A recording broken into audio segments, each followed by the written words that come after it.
प्रेम से बोलू दुर्गा मैया की जय।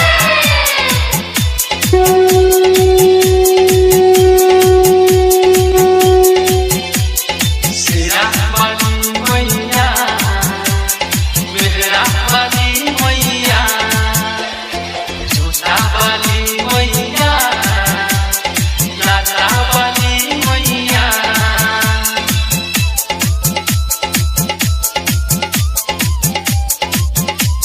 सिरा वाली मैया, मेहरा वाली मैया, जोता वाली मैया, लाता वाली मैया।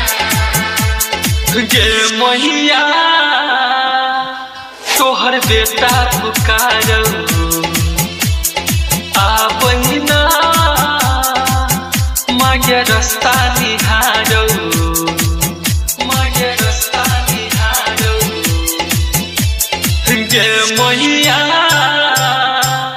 तोहर बेटा पुकारो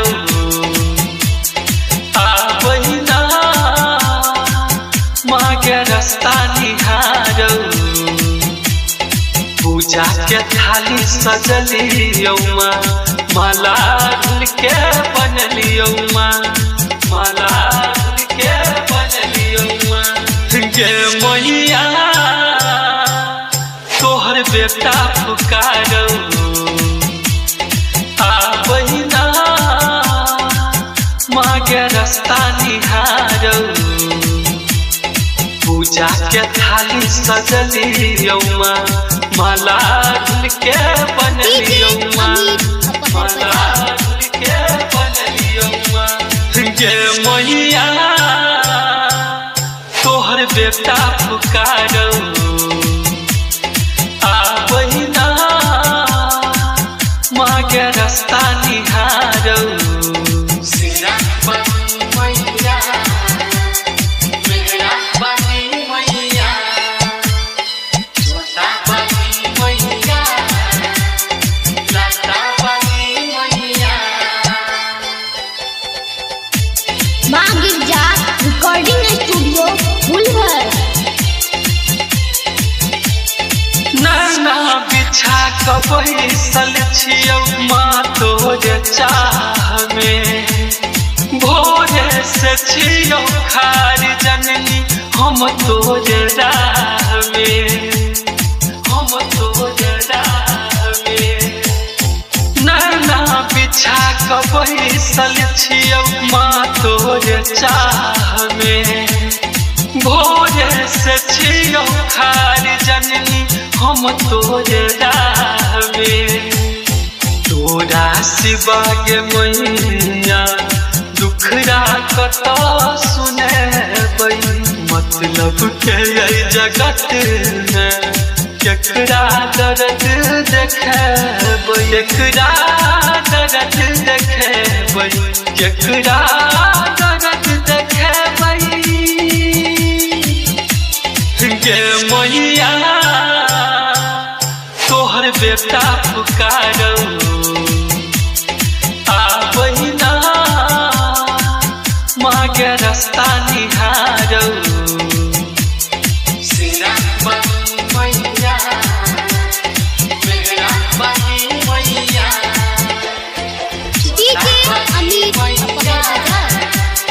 लाता वाली मैया। अखन अहाँ सब सुनि रहल छी फुलहर से माँ गिरजा म्यूजिक के प्रस्तुति। सिरा वाली मैया, मेहरा वाली मैया।